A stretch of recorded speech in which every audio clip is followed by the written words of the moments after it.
I'm so sorry.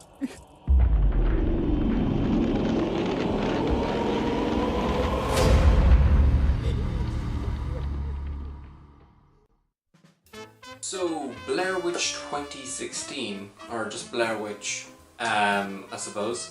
This has been out for about 2 weeks now, and I've just got around to seeing it. The original Blair Witch Project, or just the Blair Witch Project, is one of my favourite horror movies. It's something I watch probably every year, and it works for me every time I watch it. It's something which really kind of goes down to just the sort of the tone that it has throughout. The fact that it has this sort of ascending sense of terror, just keeps on getting weirder and weirder, and then there's just that ending, and it's pretty insane. But I think the Blair Witch Project, it also has an interesting mythology behind it. I mean, they touch on some of the mythology in the original movie, but there's also a very large sort of history and lore to it, which is touched on in the mockumentary The Curse of the Blair Witch. To be honest, I think any Blair Witch Project fan would have seen this, but I think more people should see that, because it helps kind of with the experience. I mean, there are a couple of other things, like say on the Blair Witch 2 DVD, there's a Burkittsville 7 documentary, Blair Witch 2. What do I think of that? Well, the thing about Blair Witch 2 is the fact that Blair Witch 2, Book of Shadows, is not actually a sequel to the Blair Witch Project. The movie itself, I don't hate it. I saw it first and I was thinking it wasn't as bad as people made it out to be, but it wasn't anything special. And then I found out that there's actually an interesting story as to the making behind it. And it'd be very interesting if a director's cut of that ever got released, because that would be pretty interesting to see. But for the time being, all we have is that version, which is a bit sort of a weird assembled cut together. I mean, if you've seen the movie, you'll know why it's just bizarre. 17 years later, since the Blair Witch Project, we have our first proper sequel. And the interesting thing with this sequel is the making of this, or the further release of this movie. It was originally sort of going to be just a new movie by Adam Wingard called The Woods. And Adam Wingard, he is a pretty damn cool director. I mean, You're Next and The Guest, those are some fantastic movies. I mean, The Woods, it didn't sound so interesting. There's no information given about it, so you know, I mean, Adam Wingard, he's cool. And then it's just like, whoa, new Blair Witch movie, and it's directed by Adam Wingard, and it's just like, oh, this better be good. But is it good? That's what I'm here to answer. And the thing is, I think it's pretty good, but it's something that the more I think about it, the more I think back and think, it was actually a really sort of good horror movie experience. What I look for in a horror movie is that if a horror movie can not be scary, then it should definitely be like a well-made horror movie with some good characters or good camera work, all that sort of stuff.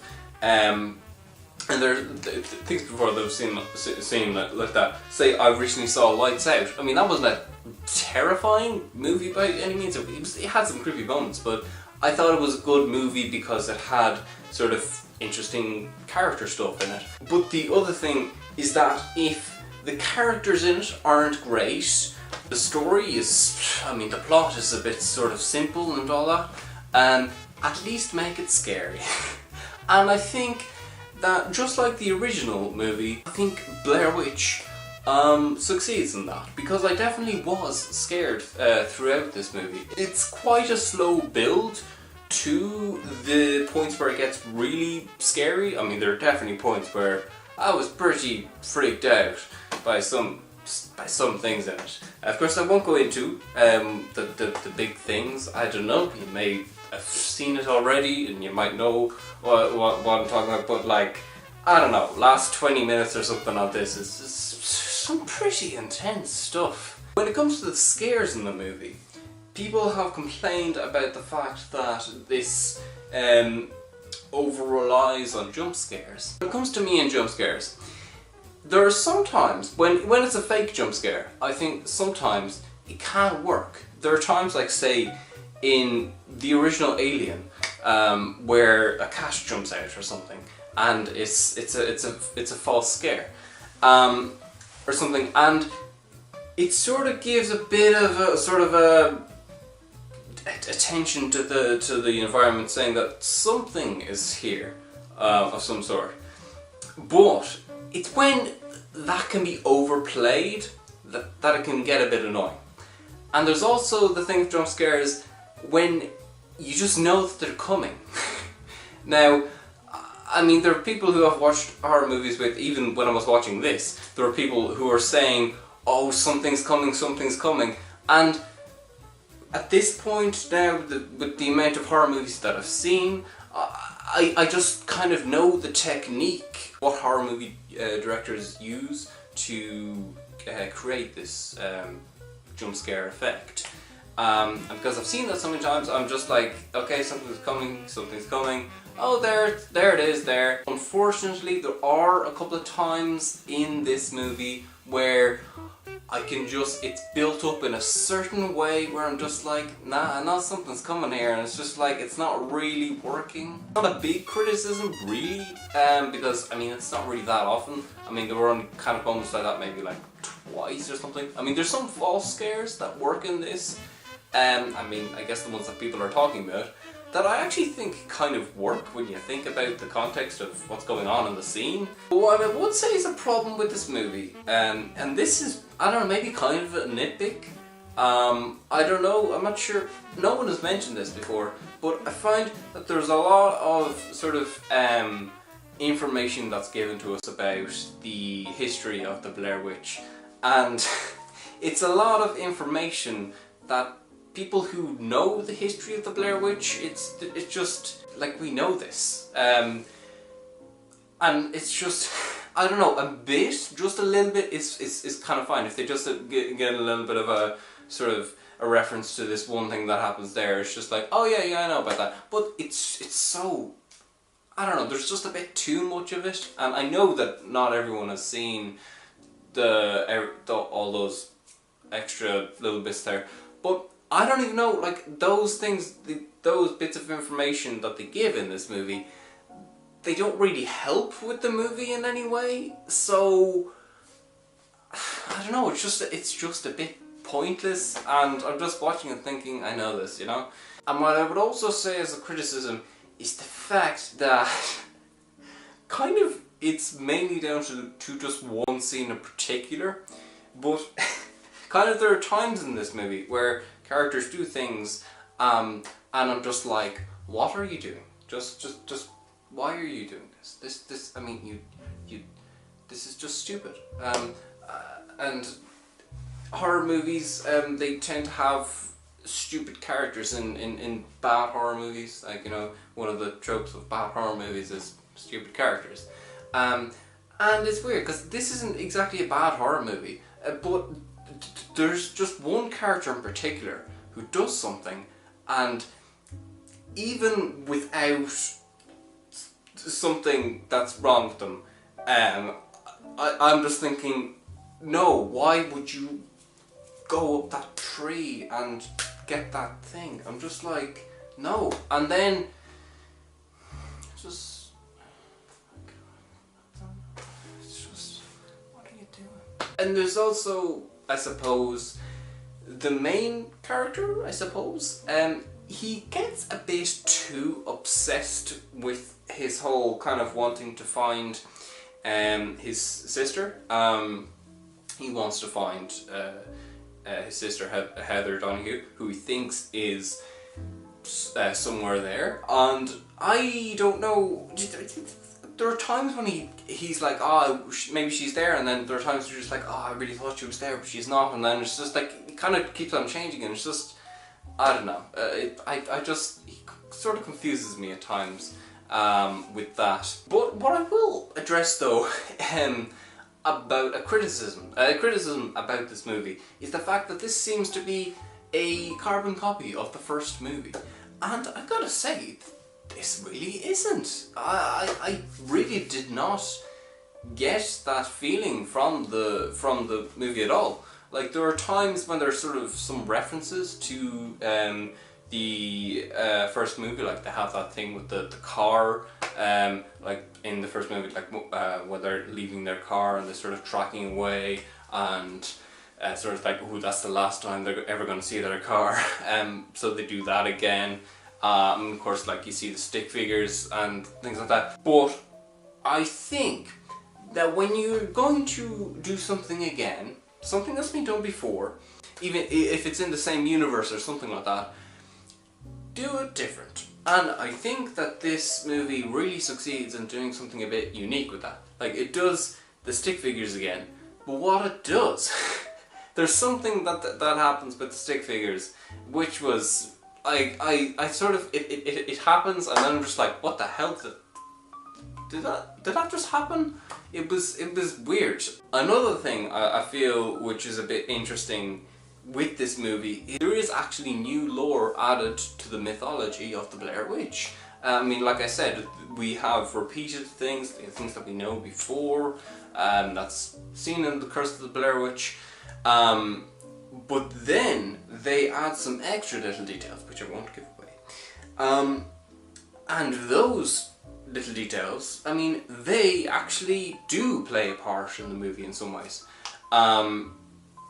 And yeah, I mean, it's very interesting to see how those bits of lore sort of play into the grand scheme of things. One of the sort of the new things about this movie is sort of the use of cameras. You have a drone used at a couple of points, and so there's, I was thinking for the first two, or I think times when they're using it, I was thinking, why are they bothering even using this? They're just showing that, yes, there's other sort of camera technology out there. I had thought that they weren't doing anything with it, but then it actually does do something very interesting with it.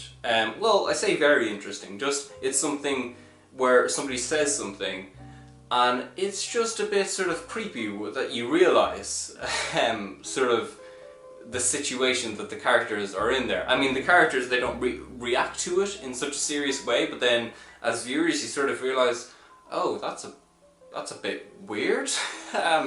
Maybe you should be thinking that's a bit weird, the characters in the movie. And of course the drone, it does play into something else, which is a bit bad. I mean, sort of goes into that whole stupid character thing. If you've seen the movie, you know what I mean. I'll just forget about that even ever happened. But what we have besides the drones are these head camera things. Headpiece cameras, I think that's what they're called. And they're kind of like a thing, like, sure, why not? Let's have these. And it's kind of makes the thing of when people are filming for so long that you're not like, people don't have a camera shoved in their face and it's not annoying them so long, so you don't have many moments in the movie where they're like, hey, shut that camera off, you're being annoying or something, because it's just a little thing there, it's not something in the world you'd really acknowledge so much, so it kind of helps with that thing, I think. And just another thing I want to touch on is just the sort of, maybe the complaint I've heard from just a few people is that the whole found footage thing is just not very convincing. I'm kind of like, why is this a criticism? Why are you criticizing a movie for not being realistic? I mean, yes, it's sort of made out to be found footage, but the way I see found footage movies, and found footage movies, I don't particularly hate them. I mean, I just feel like sometimes they're not done well. I mean, they can be done well. I mean, things like Chronicle, Cloverfield, very good found footage movies. But I mean, I don't look at those movies thinking this was actual found footage, because I mean, obviously not. Like, watch it like a normal movie. This is not back in the days of when found footage was the real thing, back when the Blair Witch Project first came out and people thought those people had actually died and all that, they'd actually gone missing, and they put up the missing posters and all that. Like, those days are long gone. People should be watching found footage movies, and they should be watching them like normal movies. I just kind of hate that criticism of just saying like, oh, like, why would someone bother assembling all this footage and sort of, and how did they find it all? And I'm just like, I don't know, like, really, like, the way you should see it is just that this was what they were filming when they were out doing whatever it was. Okay, yeah, the genre is called found footage, but even that's not a good name for it. I'm going on a bit of a rant here, but it's just a bit of an annoyance thing. I mean, yes, okay, there's the original thing with the Blair Witch Project of a year later their footage was found. I don't know, like, I mean, if they do a sequel to this movie, which would be good, it'd be interesting if we see even more, but I don't know, like, would more be good? I don't know. As in, will the footage of this be found, and then there'll be like people talking about that footage, and then I don't know. I have no idea what they could do if they do another one. But I mean, I'm going off the whole rant thing now, but I'm just going on to the whole idea of sequels now. Just, if they make another one, they'd have to be really careful, because making this one, that was a risky thing to do. To make a sequel to the Blair Witch Project and actually be a good sequel, to be honest. What I think, I don't know. I mean, general opinion of this movie is pretty shit. Like, I mean, the ratings of this movie are just terrible. I don't know why. It's really not that bad, I don't think. I don't know. Who am I to judge? The whole thing about the sequel, I don't know, like, yes, they did expand on the lore in ways, but I mean, how much more can you go without it just going to the extent of like, hey, this is just too much, or maybe they just do another sequel and it's the exact same or something, which people say that this is, and I'm like, not really. Like, I mean, this is kind of, I mean, I remember somebody saying that Blair Witch 2016 is the Force Awakens of horror movies, I think it was that they said, which is a very good comparison, because The Force Awakens and New Hope, they share definite similarities, but they have their own stories going on, like, as in, they are very different as well. I mean, really, that's all I have to say about this movie. I thought it was a pretty good movie, and it's something which I thought leaving that I wasn't feeling very scared, but then I started to hear some sounds of even just cars and stuff, and I was just sounds of around me, and I was just like, that was a bit freaky, like just normal everyday sounds, and for some reason that was just sort of freaking me out, making me think of the movie. So I think that if a horror movie can do something like that, it did a good job. But then you have to think of the characters, being a bit stupid sometimes. Jump scares thing, sometimes it doesn't work, sometimes it's fine. Sometimes there's stuff with the cameras, sometimes it's a bit too glitchy sometimes. I don't know why it would be so glitchy, that's a bit weird. But overall, yeah, I like the movie. I definitely like the movie, and I look forward to when it gets a Blu-ray release, and then I could have a sort of a special sort of, could watch two of them, throw a Book of Shadows in there for the crack, you know. Anyway, so yeah, I have not seen Don't Breathe yet, so that's something which I am very much looking forward to see. I'm very bad with seeing things on time. I don't know, that's just how I am with things. I would like to, if possible, do a review of that as well. Yeah, you know, we're in Halloween time. Might do some extra sort of classic review of something I like. I could have done a review of the original Blair Witch, actually, now that I think about it. But I basically did a review of it in this, so maybe I don't need to. So, thank you all for watching, and I'll see you guys next time.